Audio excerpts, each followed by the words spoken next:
ಬೇಡಮ್ಮ ಅವಳು ಒಡ್ಗಿರ್ತಾಳು.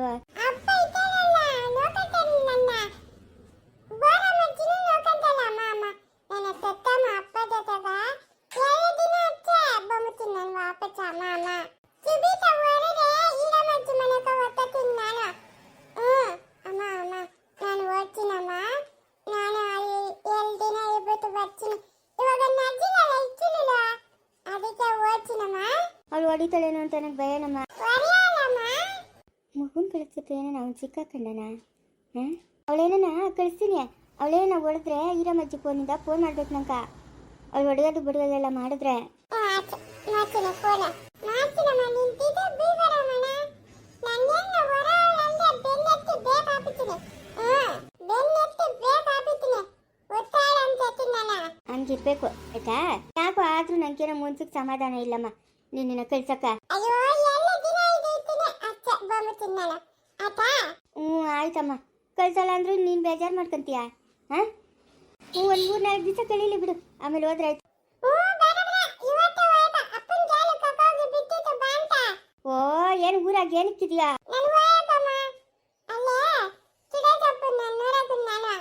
ಸರಿ ಬಿಡು, ನಿಮ್ಮ ಅಪ್ಪನ ಎಲ್ಲ ಹೋಗೋನೆ ಬರಲಿ, ಹೇಳ್ತೀನಿ ಕರ್ಕೊಂಡೋಗಿ ಬಿಡ್ತಾನೆ. ಆದ್ರೆ ಹುಷಾರಾಗಿರ್ಬೇಕು, ಎಲ್ಲೂ ಹೋಗ್ಕೊಡ್ದು. ಎಲ್ಲನ ಹೋದೆ ಅಂತ ಅವ್ರು ಫೋನ್ ಮಾಡಿದ್ರೆ ಅಲ್ಲೇ ಬಂದು ಹೇಳ್ಬಿಡ್ತೀನಿ. ಆಯ್ತಮ್ಮ. ಹೇ ಸಾವಿತ್ರಿ, ಲೇ ವೈದೇಹಿ, ನೀನೇನ ಇಲ್ಲಿದ್ಯಾ? ಎಷ್ಟು ವರ್ಷಗಳಾಯ್ತಾ ನೀನು ನೋಡಿ. ನೀನು ಇದೇ ಮನೆಗೆ ಕೊಟ್ಟಿರೋದು? ನಮ್ಮ ಮಾವನ ಮಗನಿಗೆಲ್ಲ ಕೊಟ್ಟಿದ್ದು. ಬಾರೆ ಮನೆಗೆ ಹೋಗೋಣ. ಇರ್ಲಿ ಬಿಡು. ಅದೇನು ಅಲ್ಲಿಂದ ಬರ್ತಾ ಇದೆಯಾ? ಚೆನ್ನಾಗಿದ್ದೀನಿ. ಎಷ್ಟು ಜನ ಮಕ್ಕಳು? ನನ್ನ ಮದುವೆನೇ ಆಗಿಲ್ಲ. ಎಲ್ಲಿ ನಮ್ಮ ಅಪ್ಪನು ನಮ್ಮ ಅಮ್ಮನ ಸತ್ತೋದ್ರಾ? ಮದುವೆ ಮಾಡೋರು ಇಲ್ಲ, ಮದುವೆ ಕಡೆ ಇಂಟ್ರೆಸ್ಟೇ ಇಲ್ಲ ನಂಗೆ. ಈ ಸ್ಕೂಲ್ಗೆಲ್ಲ ಬರೋವಾಗ ನಿಮ್ಮ ಅಪ್ಪನು ನಿಮ್ಮ ಅಮ್ಮನ ಇದ್ರಲ್ಲ, ಯಾಕೆ ಏನಾಯ್ತು? ನಮ್ಮ ಅಮ್ಮನು ಕೆರೆಗೆ ಬಟ್ಟೆಗೆ ಹೋಗಿದ್ದಾಗ ಕೆರೆಗೆ ಬಿದ್ದು ಹೋಗ್ಬಿಟ್ಟವಳೆ. ನಮ್ಮ ಅಮ್ಮನ ಉಳಿಸ್ತೀನಿ ಅಂತ ಹೋಗ್ಬಿಟ್ಟು ನಮ್ಮ ಅಪ್ಪನೂ ಹೋದ. ಕೆರೆ ತುಂಬಿ ಹರಿತಾಯಿತ್ತು ನಮ್ಮೂರ ಕೆರೆ. ಇಬ್ಬರು ಹೋಗ್ಬಿಟ್ರು. ನಾನು ಈ ಸ್ಕೂಲ್ ಬಿಟ್ಬಿಟ್ಟಿದ್ನೇನು. ನಾವೆಲ್ಲ ಜೊತೆಗೆ ಈ ಸ್ಕೂಲ್ ಗೊತ್ತಾಯ್ತಲ್ಲ. ಅಯ್ಯೋ ಎಂಥ ಕೆಲಸ ಆಗುತ್ತೆ ಅಂತ ತಿಳಿದಲ್ಲೇ ಹೋಯ್ತೆ. ಈ ನಿಮ್ಮ ಅಪ್ಪನ ನಿಮ್ಮ ಅಮ್ಮನ ಸತ್ತೋಗಿರೋದು ಯಾರು ಹೇಳ್ತಾರೆ ಹೇಳು? ನಾವೆಲ್ಲ ಈ ಸ್ಕೂಲಿಗೆ ಒಂದು ಆ ಊರಿಗೆ ಹೋಗ್ತಾಯಿದ್ರೆ ನಾನು ನಮ್ಮೂರಿಂದ ಎಷ್ಟು ಜನ ಬರ್ತಾಯಿದ್ರು. ರಾಮ್ನು, ನೀನು ನಿಮ್ಮೂರಿಂದ ನೀನು ನಿನ್ನ ತಂಗಿ ಎಲ್ಲ ಬರ್ತಾಯಿದ್ರಿ. ನನಗೆ ಇಲ್ಲಿ ಕೊಟ್ಟಿರೋದು ಅಂತ ತಿಳಿದು, ಒಟ್ಟಿನಾಗೆ ಅವರು ಮಾವನವ್ರಿಗೆ ಕೊಟ್ಟಿರೋದು ಅಂತ ತಿಳಿಯೋದು, ಇಲ್ಲಿ ಕೊಟ್ಟವ್ರಂತ ತಿಳಿದು ನೋಡಿ ನಂಗೆ. ಹೆಂಗಿದೆಯಾ ವೈದೇಹಿ? ಯಾಕೆ ಮದುವೆ ಮಾಡ್ಕೊಂಡಿಲ್ಲ? ಹೇಳಿದ್ನಲ್ಲ ಮದುವೆ ಮಾಡೋರೇ ಇಲ್ಲ ಅಂತ. ಹೌದು, ಏನು ನಮ್ಮನೆ ಒಳಗಿಂದ ಬಂದೆ? ಅಯ್ಯೋ ಅದೊಂದು ದೊಡ್ಡ ಕತೆ. ನಮ್ಮೂರು ಜಮೀನ್ದಾರು ಅವ್ರ ಮಗನು ರಾಮು ನಮ್ಮ ಜೊತೆಗೆಲ್ಲ ಓದಕ್ಕೆ ಬರ್ತಾ ಇದ್ನಲ್ಲ, ಅಂದರೆ ನಮ್ಕಿನ್ನ ದೊಡ್ಡವನು. ಇವಾಗ ಅವನಿಗೂ ನನಗೂ ಮದುವೆ. ಹೌದಾ? ಹಾಗಾದ್ರೆ ರಾಮ್ ನಿನ್ನ ಮದುವೆನೇ ಆಗಿಲ್ಲಲ್ಲ? ಆಗಿಲ್ಲ. ಯಾರನ್ನೂ ಇಷ್ಟಪಟ್ಟಿದ್ನಂತೆ. ಅದಕ್ಕೆ ಏನು ಮದುವೆನೇ ಬೇಡ ಅಂತ ಅಂದ್ಬಿಟ್ಟು ಸುಮ್ಮನೆ ಇದ್ದೋಗಿದ್ನು. ಇಷ್ಟಪಟ್ಟವ್ರೆ ನೆನಪಾಗೆ ಇರ್ತೀನಿ ಅಂತ. ಯಾರನ್ನ ಇಷ್ಟಪಟ್ಟಿದ್ನ ಏನೋ, ಅದಕ್ಕೆ ನಾನೇ ಬಾಯ್ಬಿಟ್ಟು ಕೇಳಿದೆ, ಏನು ತಪ್ಪು ತಿಳ್ಕೊಂಬೇಡ, ನಾನು ನಿನ್ನನ್ನು ಇಷ್ಟಪಡ್ತಾ ಇದ್ದೀನಿ ಅಂತ. ಆಮೇಲೆ ಒಪ್ಕೊಂಡು ಸರಿ ಬಿಡು, ಒಳ್ಳೆ ಕೆಲಸ ಮಾಡಿದೆ.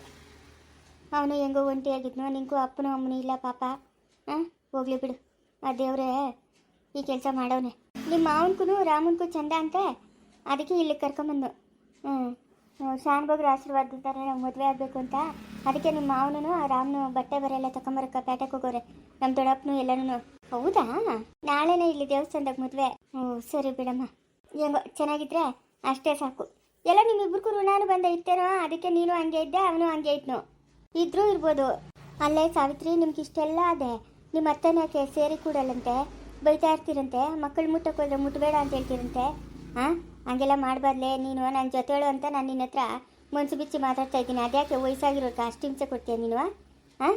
ಅಲ್ಲ ಸೊಸಿಗಳು ನೋಡ್ಕೊಬೇಕು ತಾನೆ? ಯಾರೇ ನಿಂಗೆ ಇವೆಲ್ಲ ಹೇಳಿದ್ವಾ? ಆಯಮ್ಮನೆ ಹೇಳಿದ್ಲಮ್ಮ ಹತ್ಕೊಂಡು, ನಮ್ಮ ಸೊಸಿಗಳು ಮಕ್ಕಳು ಸೇರಲ್ಲ, ಸೇರ್ಕೊಡಲ್ಲ, ಮೊಮ್ಮಕ್ಕಳು ಎಲ್ಲನೂ ಮಗುನ ಮುಟ್ಟಕ್ಕೆ ಹೋದ್ರೆ ಮುಟ್ಟಬೇಡ ಅಂತ ಹೇಳ್ತಾರೆ ಅಂತ ಹೇಳಿದ್ಲು. ಯಾಕೆ ಸಾವಿತ್ರಿ ಹಂಗೆಲ್ಲ ಮಾಡೋದು? ಲೇ ಸುಮ್ಮನೆ ಇರಲೇ, ನೀನು ಆಯಮ್ಮನ ಮಾತಿಗೆ ಕೇಳಬೇಡ.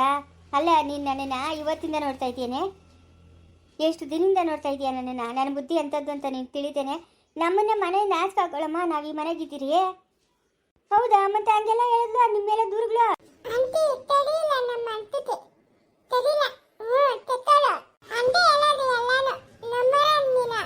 ಇವ್ರಿಗೆ ಯಾರು? ನನ್ನ ಮಗಳೇ. ಓ, ನಿಮ್ಮ ಅಪ್ಪನ ಮಗಳಲ್ಲ?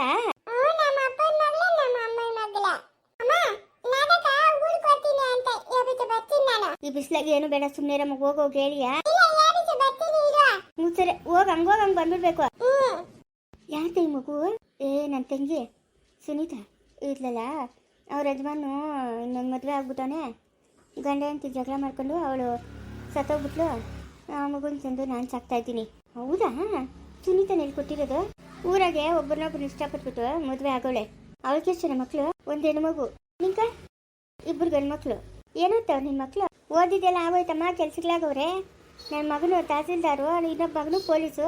ಓಹೋ, ಈಗಳೇ ಎಲ್ಲ ದೊಡ್ಡ ದೊಡ್ಡ ಕೆಲ್ಸಗಳಾಗ್ಯವ್ರೆ ನಿನ್ನ ಮಕ್ಕಳು. ನಿಂಕೇನೆ ಕಮ್ಮಿ? ಅದೇ ನಾನು ಹೇಳ್ತಾ ಇದ್ದೀನಲ್ಲ, ನನ್ನಷ್ಟು ನೆಮ್ಮದಿಗೆ ಯಾರೂ ಇಲ್ಲ. ಇವಾಗ ಯಾರ ಬಗ್ಗೆನೂ ತಲೆ ಕೆಡ್ಸ್ಕೊಳಕ್ಕೆ ಹೋಗಲ್ಲ. ನನ್ನ ಮಕ್ಕಳು ಅಮ್ಮ ನಾವಿದ್ದೀರಿ, ನಿನ್ನ ಸಾಕ್ತೀರಿ, ಅಪ್ಪನ ಸಾಕ್ತೀರಿ, ನೀನೇನು ತಲೆ ಕೆಡ್ಸ್ಕೊಂಬೇಡ. ಅಜ್ಜಿ ಆವತ್ತಿಂದ ನಿಂಗೆ ಹಿಂಸೆ ಕೊಟ್ಕೊಂಡ್ಬಂದ್ಲು, ಇವಾಗೂ ಅನ್ಭವಿಸ್ಬೇಕನ್ನೋದೇನಿಲ್ಲ ಅಂತ ಹೇಳಿ ಅವರೇ ಅಮ್ಮ ಈ ಮನೆ ಕಳಿಸಿರೋದು. ನಮ್ಮ ಅತ್ತೆ ಮದುವೆ ಆದಾಗಿಂದ ಹಿಂಸೆ ಕೊಟ್ಟು ನನಗೂ ಸಾಕಾಗೋಯ್ತು. ಇವಾಗ ನೆಮ್ಮದಿ ಆಗ್ಬಿಟ್ಟಿದ್ದೀನಿ ನಾನು. ನನ್ನ ಮಕ್ಕಳು ದೊಡ್ಡವರಾಗವ್ರೆ, ಸೊಸೆಗಳವ್ರೆ. ನನ್ನ ಯಾರನ್ನ ಏನಂದರೆ ನಾನು ಹೋಗಿ ಮಾತಾಡೋಂಗೇ ಇಲ್ಲ, ನನ್ನ ಸೊಸೆಗಳೇ ಮಾತಾಡ್ತಾರೆ. ನೆಮ್ಮದಿ ಜೀವನ. ನನಗೂ ಮದುವೆ ಆಗಿದ್ದರೆ ನಿನ್ನಷ್ಟು ಮಕ್ಕಳಿರೋರು ನೋಡು. ಅದೆಲ್ಲ ನಾಳೆ ಬರೋ ಏನು ಮಾಡೋಕ್ಕಾಗಲ್ಲ. ನೀನು ರಾಮನು ಮದುವೆ ಆಗ್ಬೇಕು ಅನ್ನೋದು ಆಯಿತು, ಅದಕ್ಕೆ ಇಷ್ಟು ದಿನ ಕಾಯಬೇಕಾಗಿತ್ತು. ಅದೇನೋ 100ಕ್ಕೆ 100 ಸತ್ಯ ನೋಡ್ರಿ ಸಾವಿತ್ರಿ, ನೀನು ಹೇಳಿದ್ವ. ಏನು ಕೆಲಸ ಮಾಡ್ತಾ ಇದ್ದೆ? ಎಲ್ಲ ಒಂದು 25 ಕುರಿ ಇದ್ವು, ಕುರಿಗೆ ಮೇಯಿಸ್ತೀನಿ. ಮತ್ತೆ ಇವಾಗ ಕುರಿಗಳು ಇಲ್ಲಿದ್ರೆ ಆ ಪಕ್ಕದ ಮನೆಯವ್ರು ಕೇಳ್ಬಿಟ್ಟು ಬಂದಿದ್ದೀನಿ. ಒಂದು 3-4 ಹೊರೆ ತಂದಾಕಿದ್ದೀನಿ, ಆಗ್ತಾ ಇದ್ರಾಗ ಮೇವು ಬರ್ತೀನಿ ಅಂತ ಹೇಳ್ಬಿಟ್ಟು ಬಂದೆ. ಇವಾಗ ಹಂಗಾದ್ರೆ ಮದುವೆ ಮಾಡ್ಕೊಂಡು ನೀನು ರಾಮನು ಊರಿಗೆ ಹೋಗೋಣ? ಅವ್ರ ಮನೆಯವ್ರಿಗೆ ತಿಳಿದೇನೆ ನೀವು ಇಬ್ರು ಮದುವೆ ಆಗ್ತಾರದು?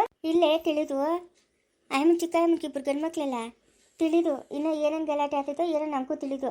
ಅಯ್ಯೋ, ಇವಾಗಿನ ಕಾಲದಾಗ ಡಿಗ್ರಿ ಬಿತ್ಕೊಂಡಿದ್ರೆ ಹಂಗೆ ಇರೋದು. ಧೈರ್ಯವಾಗಿ ಎಲ್ಲ ಎದುರಿಸ್ಬೇಕು, ಭಯ ಬೀಳ್ಬೇಡ, ಸುಮ್ಮನೆರು. ಆಗಿದ್ದಾಗಲಿ ಅಷ್ಟೇ ಆಗಿದ್ದಾಗಲಿ ಭಯ ಹಾಕ್ಬಿಡ್ಬೇಕು. ಬಾರೆ ಒಳಕ್ಕ ಇಲ್ಲಿ ಕುತ್ಕೊಂಡಾಕ ಬಾಕ್ಲಾಗ ಅವ್ರು ಬೇರೆ ಪೇಟೆಗೆ ಹೋಗೋರಂತೆಲ್ಲ. ಸರಿ ನಡಿ. ಎಲ್ಲೇ ನಿಮ್ಮ ಯಜಮಾನು? ಎಲ್ಲ ಹೋಗಿರ್ಬೇಕು, ಬರ್ತಾನೆ. ಬಾ ಅಷ್ಟೊತ್ತು ನೀನು ಬಾ. ಸ್ನೇಹ ಬಂದೆ. ಸ್ನೇಹ, ನನ್ನ ಕೆಲಸ ಹೋಯ್ತು ಸ್ನೇಹ. ಈಗ ಏನಾಯ್ತು? ಅವ್ರ ಮಗ ಫಾರಿನಲ್ಲಿರೋದು 2 ಮಕ್ಳು. ಅವ್ರ ಅಪ್ಪ ಇಲ್ಲಿ ಆಫೀಸ್ ನಡೆಸ್ತಾ ಇದ್ರು. ನಿಂಗೆ ಏಜ್ ಆಯಿತು, ಇನ್ನು ಅಲ್ಲಿ ಏನು ಮಾಡ್ತೀಯ ನೀನು, ಬಾ ಅಂತ ಹೇಳಿದ್ರಂತೆ. ಅದಕ್ಕೆ ಅವರು ಆಫೀಸ್ನ ಬೇರೆಯವ್ರಿಗೆ ಕೊಟ್ಬಿಟ್ಟು ಅವ್ರು ಹೊರಟೋಗ್ತಾವ್ರೆ. ಇವಾಗ ನನ್ನ ಕೆಲಸಕ್ಕೆ ಏನು ಮಾಡೋದಂತ ಗೊತ್ತಾಗ್ತಾ ಇಲ್ಲ. ಅಲ್ಲ, ಬೇರೆಯವ್ರು ಕೊಡ್ತಾವ್ರಲ್ಲ, ಅವರು ನಿಮ್ಮನ್ನು ತಗೊಳ್ಳಲ್ಲ ಅಂತ ಹೇಳಿದ್ರ? ಇಲ್ಲ, ಅವ್ರದ್ದೇ ಆಫೀಸ್ ಇತ್ತಲ್ಲ, ಅದನ್ನ ಇಲ್ಲಿ ಶಿಫ್ಟ್ ಮಾಡ್ಕೊತಾರಂತೆ. ಅಲ್ಲಿದ್ದಾರೆ ಎಲ್ಲ ವರ್ಕರ್ಸು. ಇವಾಗ ನಮ್ಗೆ ಎಲ್ಲರಿಗೂ ಕೆಲಸ ಇಲ್ದಿರ ಆಗೋಯ್ತು. ಏನು ಮಾಡ್ಬೇಕಂತ ನಂಗೆ ದಿಕ್ಕೆ ತೋರಿಸ್ತಾ ಇಲ್ಲ ಸ್ನೇಹ. ಅಲ್ಲ, ನೀವು ಇಂಜಿನಿಯರ್ ತಾನೇ, ಬೇರೆ ಎಲ್ಲಾದರೂ ಕೆಲಸ ಹುಡ್ಕೋ. ಎಲ್ಲೋ ಹುಡ್ಕೊಳ್ಳೋದು ಏನು ಕತೆನೋ, ಏನು ಮಾಡ್ಬೇಕಂತಲೇ ಗೊತ್ತಾಗ್ತಾ ಇಲ್ಲ ಸ್ನೇಹ. ಏನಾದರೂ ಓನಾಗಿ ನಾನೇ ಕೆಲಸ ಮಾಡೋಣ ಅಂತ ಅನ್ಕೊಂಡಿದ್ದೀನಿ. ಅದಕ್ಕೆಲ್ಲ ಕೋಟಿ ಬೇಕು ದುಡ್ಡು, ಎಲ್ಲಿಂದ ತರೋದು? ಬೇರೆ ಎಲ್ಲಾದರೂ ಹುಡ್ಕೋ. ಇಷ್ಟರಿಂದ ಒಬ್ಬರು ಕೈ ಕೆಳಗಡೆ ಕೆಲಸ ಮಾಡ್ತೀನಿ, ನನಗೂ ಎಕ್ಸ್ಪೀರಿಯನ್ಸ್ ಆಗೈತೆ. ನಾನೇ ಓನಾಗಿ ಏನಾದರೂ ಮಾಡೋಣ ಅಂತ. ಓನಾಗಿ ಮಾಡ್ಬೇಕಂದ್ರೆ ಬಂಡವಾಳ ಬೇಕು ತಾನೇ? ಬೇಕು. ನಿನ್ನ ಹತ್ರ ನೆಕ್ಲೆಸ್ ಇತ್ತಲ್ಲ? ಆಯ್ತೆ. ಅದನ್ನು ಮಾರ್ಬಿಡೋಣ ಸ್ನೇಹ. ಅಷ್ಟೊಂದು ಕಾಸ್ಟ್ಲಿ ನೆಕ್ಲೆಸ್ ಇಟ್ಕೊಂಡು ಏನಕ್ಕೆ ಬೇಕು ನಮಗೆ? ಮಾರಿದ್ರೆ ಅಮ್ಮಮ್ಮ ಅಂದರೆ ಒಂದು 7-8 ಲಕ್ಷ ಬರ್ಬೋದಪ್ಪ. ಅಷ್ಟು ಸಾಕ ನಿನಗೆ? ಇನ್ನೂ ಬೇಕು ಸ್ನೇಹ. ಏನು ಮಾಡೋದು, ಯಾರನ್ನ ಕೇಳೋದು ಅಂತ ನಂಗೆ ದಿಕ್ಕೆ ತೋರಿಸ್ತಾ ಇಲ್ಲ. ಬೆಂಗಳೂರಲ್ಲಿ ಇವಾಗ ಆಫೀಸ್ ಮಾಡಬೇಕಂದ್ರೂ ಎಷ್ಟೊಂದು ಆತೈತೆ. ಬೆಂಗಳೂರಲ್ಲಿ ಆಫೀಸ್ ಅಂದಿದ ತಕ್ಷಣ ನನಗೆ ಜ್ಞಾಪಕ ಬಂತು. ಏನು? ಮುಂಚೆ ನಮ್ಮ ಅಮ್ಮನ ಆಫೀಸ್ ನಡೆಸ್ತಾ ಇದ್ದಲ್ಲ ಬೆಂಗಳೂರಾಗಿದ್ದಾಗ, ಅದು ದೊಡ್ಡದಾಗಿ ಹಂಗೆ ಐತೇನೋ. ಇಲ್ಲ, ನಮ್ಮ ಭಾವನ ಕೊಟ್ಟವ್ರೆ ಹಾಸ್ಪಿಟ್ಲಿಗೆ. ದೊಡ್ಡದಾಗೈತಾ? ಪರವಾಗಿಲ್ಲ. ನಮ್ಮ ಭಾವ ಇನ್ನೂ ಒಂದು ಹಾಸ್ಪಿಟ್ಲ್ ಮಾಡ್ಕೊಂಡವನೆ. ಅದ್ರಾಗೆ ಅರ್ಥ ನಮಗೆ ಕೊಡು ಅಂತ ಕೇಳೋಣ ಇರು. ಹಂಗೆ ಮಾಡು ಸ್ನೇಹ, ನಿಂಗೆ ಪುಣ್ಯ ಬರ್ತೈತೆ. ಅದ್ರಾಗ ಒಂದು ಅರ್ಥ ಆದರೂ ನನಗೆ ಕೊಟ್ಟರೆ ಸಾಕು. ನಾನು ಏನೋ ಒಂದು ಮಾಡ್ಕೊತೀನಿ. ನಾನು ಡಿಸೈನರ್ ಇಂಜಿನಿಯರಿಂಗ್ ಮಾಡಿರೋದು. ತುಂಬಾ ಬೇಡಿಕೆ ಐತೆ. ನಂಗೆ ಆಫೀಸ್ ಅಂತ ಒಂದು ಬೇಕಷ್ಟೇ. ಕೇಳ್ತೀನಿ ಇದು ರಾಮು ಅಣ್ಣನ, ಇಲ್ಲ ಫಸ್ಟು ನಮ್ಮ ಅಮ್ಮನ ಕೇಳ್ತೀನಿ. ಕೇಳ್ಬಿಟ್ಟು ಆಮೇಲೆ ಹೇಳ್ತೀನಿ ಇರು ನಿನಗೆ. ನನಗೆ ಪುಣ್ಯ ಬರ್ತೈತೆ. ನಂಗೆ ಏನೋ ಒಂದು ದಾರಿ ಮಾಡ್ಕೊಡೋ ಸ್ನೇಹ. ಒಬ್ಬರು ಕೈ ಕೆಳಗಡೆ ಕೆಲಸ ಮಾಡಿ ನಂಗೆ ಬೇಜಾರಾಗ್ಬಿಟ್ಟೈತೆ. ನಮ್ಮ ತಾತನ ಹತ್ರ ದುಡ್ಡು ಕೇಳ್ತೀನಿ ಇರು, ಬಂಡವಾಳ ಹಾಕೋಕ್ಕೆ. ಹೌದು, ಮಗು ಎಲ್ಲಿ? ನಿಮ್ಮ ಅಮ್ಮನ ಮಗು ಎಲ್ಲ ಅಲ್ಲಿ ಪಕ್ಕದ ಮನೆ ಅವ್ರ ಮನೆಗಿರಬೇಕು. ನಮ್ಮ ತಾತನ ಕೇಳ್ತೀನಿ ಇರು, ದುಡ್ಡು ಯಾವ ಧರ್ಮಕ್ಕೆ ಕೊಡ್ತಾನೆ ದುಡ್ಡು? ಕಾರು ಅಂತ ಕೊಟ್ಟಿದ್ರೇನೆ ಅದು ದೊಡ್ಡಸ್ಗೆ ಆಗ್ಬಿಟ್ಟೈತೆ ಅವ್ರಗ. ಇರ್ಲಿ ಪರವಾಗಿಲ್ಲ ಪಾಪ, ಅಷ್ಟು ಮಾತ್ರ ತಕೊಟ್ರಲ್ಲ, ಬೇರೆಯವರೆಲ್ಲ ತಕೊಡ್ತಾರ? ಹಂಗೆಲ್ಲ ಮಾತಾಡ್ಬೇಡ ನೀನು. ಅಲ್ಲ, ನಮ್ಮ ಅವನಿಗೆ ಎಷ್ಟು ಸಹಾಯ ಮಾಡ್ತಾರೆ ಗೊತ್ತಾ? ನಮ್ಮ ಚೇತನ ಅವ್ರ ಯಜಮಾನ್ರಿಗೆ ಹಾಸ್ಪಿಟ್ಲಿಗೆಲ್ಲ ಮೆಟೀರಿಯಲ್ ಎಷ್ಟೆಷ್ಟು ಬೇಕಾಗ್ತೈತೆ. 10 ಲಕ್ಷ 12 ಲಕ್ಷ ಅವ್ರಿಗೆ ಅಷ್ಟೊಂದು ಸಹಾಯ ಮಾಡ್ತಾರೆ. ನಮ್ಮ ತಾತನು ನಮಗೂ ಒಂಚೂರು ಸಹಾಯ ಮಾಡೋಕ್ಕಾಗಲ್ಲ. ಹಂಗೆಲ್ಲ ದೊಡ್ಡ ಜನವಾಗಿ ಮಾತಾಡೋದು ಬಿಡು ಸ್ನೇಹ. ನಿಂಗೆ ಎಷ್ಟು ಸತಿ ಹೇಳ್ಬೇಕು ನಿನಗೆ? ಅವರು ಪ್ರೀತಿಯಿಂದ ಕೊಟ್ಟರೆ ಈಸ್ಕೊಬೇಕು. ದೊಡ್ಡ ಜನವಾಗಿ ಯಾವ್ದು ಈಸ್ಕೊಳಂಗಿಲ್ಲ ನಾವು. ಮಾತಾಡೋದು ಮಾತ್ರ ಬಿಡಲ್ಲ ನೀನು. ನಾನೇನು ಮಾತಾಡ್ತೆ? ಇರೋದನ್ನ ತಾನೇ ಹೇಳ್ತಾ ಇದ್ದೀನಿ. ಇವಾಗ ನನಗಂತ ಭಾಗ ಕೊಡ್ತಾರಲ್ಲ, ಆ ಭಾಗ ದುಡ್ಡೇ ಕೊಟ್ಬಿಡಿ ಬಿಡು. ನಾನು ಮತ್ತೆ ಭಾಗ ಕೇಳಲ್ಲ ಅವ್ರ ಹತ್ರ. ನೋಡು, ಭಾಗ ಗೀಗ ಅಂತ ಮಾತಾಡಬೇಡ ನೀನು. ನಿಮ್ಮ ಅಮ್ಮನಿಗೆ ಫೋನ್ ಮಾಡಿ ಕೇಳು. ನಿಮ್ಮ ಅಮ್ಮನ ತಾತನ ಹತ್ರ ಮಾತಾಡ್ತಾರೆ. ಸರಿ ಬಿಡು, ಕೇಳ್ತೀನಿ. ಸುಮ್ಮನೆ ನೀನು ಯಾಕೆ ಬೇಜಾರು ಮಾಡ್ಕೊಂತೀಯ? ಅವರು ಇಷ್ಟ ಬಂದಾಗ ಭಾಗ ಕೊಡ್ತಾರೆ. ಬಲವಂತವಾಗಿ ನಾವು ಕಿತ್ಕೊಳ್ಳೋದಲ್ಲ. ಇವಾಗ ಅಲ್ಲಿ ನಿಮ್ಮ ಬಾವ ಹಾಸ್ಪಿಟ್ಲೆಲ್ಲ ಮಾಡ್ಕೊಂಬಿಟ್ಟಿದ್ರೆ ಅದ್ರ ಹೆಂಗೆ ನಾನು ಕೇಳೋದು? ಹಾಂ, ಹೋಗಿ ಆ ಥರ ಎಲ್ಲ ಕೇಳೋದು ನಂಗೆ ಬೇಜಾರು ಅನಿಸುತ್ತೆ. ಬೇಡ ಬಿಡು, ನನಗೆ ಯಾವ್ದಾರ ಬೇರೆ ಆಫೀಸು ನೋಡ್ಕೊತೀನಿ ನಾನು. ಅಯ್ಯೋ, ಇದೊಳ್ಳೆ ಚೆನ್ನಾಗೈತಲ್ಲ, ಎಲ್ಲ ಅವ್ರಿಗೆ ಕೊಟ್ಬಿಟ್ರೆ ಬಾಡಿಗೆ ಎಲ್ಲ ಏನೂ ಇಲ್ಲ. ಸುಮ್ಮನೆ ಸ್ವಂತಕ್ಕೆ ಆಯ್ಪರ ಹಾಸ್ಪಿಟ್ಲ್ ಮಾಡ್ಕೊಂಡು ದುಡ್ಕೊಂತವನೆ. ನಮಗೂ ಅದ್ರಾಗ ಒಂಚೂರು ಪಾಲ್ಕೊಳ್ಳಿ. ನೀನು ಸುಮ್ಮನೆ ಇರು, ನಿಂಗೆ ಯಾಕೆ? ನಾನು ಒಳ್ಳೆ ಮಾತಾಗಿ ಕೇಳ್ತೀನಿ. ನಮ್ಮ ಅಮ್ಮನ ಫೋನ್ ಮಾಡಿ ನಿಮ್ಮ ಅಕ್ಕನ್ನ ಕೇಳು ಒಂದು ಮಾತು, ಏನು ಹೇಳ್ತಾರೆ ನೋಡೋಣ. ನಿಮ್ಮ ಅಕ್ಕನ ಫೋನ್ ಮಾಡಿ ಕೇಳು, ಹಿಂಗೆ ನಮಗೂ ಒಂಚೂರು ಅದ್ರಲ್ಲಿ ಕೊಡೋಕೆ ಆಫೀಸ್ ಥರ ಮಾಡ್ಕೊಂತಾರೆ ಅವರು ಅಂತ ಕೇಳು. ಅವಳು ಕೇಳ್ತೀನಿ, ನಮ್ಮ ಅಮ್ಮನ್ನೂ ಕೇಳ್ತೀನಿ, ನಮ್ಮ ತಾತನೂ ಕೇಳ್ತೀನಿ. ನೀನು ಸ್ವಲ್ಪ ಸುಮ್ಮನೆ ಇರು. ಏನೋ ನಿನ್ನೇ ನಂಬ್ಕೊಂಡಿದ್ದೀನಿ. ಬಲವಂತವಾಗಿ ಮಾತ್ರ ಏನು ಕೇಳಬೇಡ, ಜಗಳ ರಗಳೆ ಮಾಡಬೇಡ. ನಾನು ಇವಾಗ ಹೇಳ್ತಾ ಇದ್ದೀನಿ, ಸುಮ್ಮನೆ ಜಗಳ ರಗಳೆ ಮಾಡಿದ್ರೆ ನಿಷ್ಠುರ ಆಗ್ತಾರೆ. ಎಂಥದ್ದಿಲ್ಲ, ಸುಮ್ಮನೆ ಇರು. ಹೇಳಿದ್ದೆ ಹೇಳ್ಬೇಡ ನೀನು. ಅವರೊಬ್ಬರೇ ಎಲ್ಲಿ ಶ್ರೀಮಂತರಾಗಬೇಕೆ, ನಾವೇನು ಆಗಬಾರ್ದೇನು? ಇವಾಗ ನಮ್ಮ ಮಕ್ಕಳು ನೋಡಿ 2 ಕಡೆ ಆಸ್ಪತ್ರೆ ಐತೆ. ಹಾಂ, ಅವ್ರ ದಿನಕ್ಕೆ ಏನೂ ಇಲ್ಲ ಅಂದ್ರೂ ಸುಮಾರು ದುಡ್ಡು ಸಂಪಾದನೆ ಮಾಡ್ತಾರೆ. ನಮಗೂ ಬೇಕಲ್ಲ, ಎಲ್ಲ ಅವಳಿಗೆ ಕೊಟ್ಬಿಟ್ರೆ ನಾವೆಲ್ಲಿ ಹೋಗ್ಬೇಕು? ನಾನೆಲ್ಲಿ ಹೋಗ್ಬೇಕು ಹೇಳು? ಇವಾಗ ನಮಗೆ ಇವಾಗ ಅವಶ್ಯಕತೆ ಇರುತ್ತಾನೆ, ಮುಂಚೆ ಎಲ್ಲ ಏನು ಅವಶ್ಯಕತೆ ಇತ್ತು? ಇಷ್ಟು ವರ್ಷಗಳಿಂದ ನಮ್ಮ ಭಾವನ ದುಡ್ಕೊಂಡವ್ರೆ. ಇವಾಗ ನಮಗೂ ಒಂದು ಸ್ವಲ್ಪ ಜಾಗ ಕೊಡಲಿ, ಸುಮ್ಮನೆ ಇರು.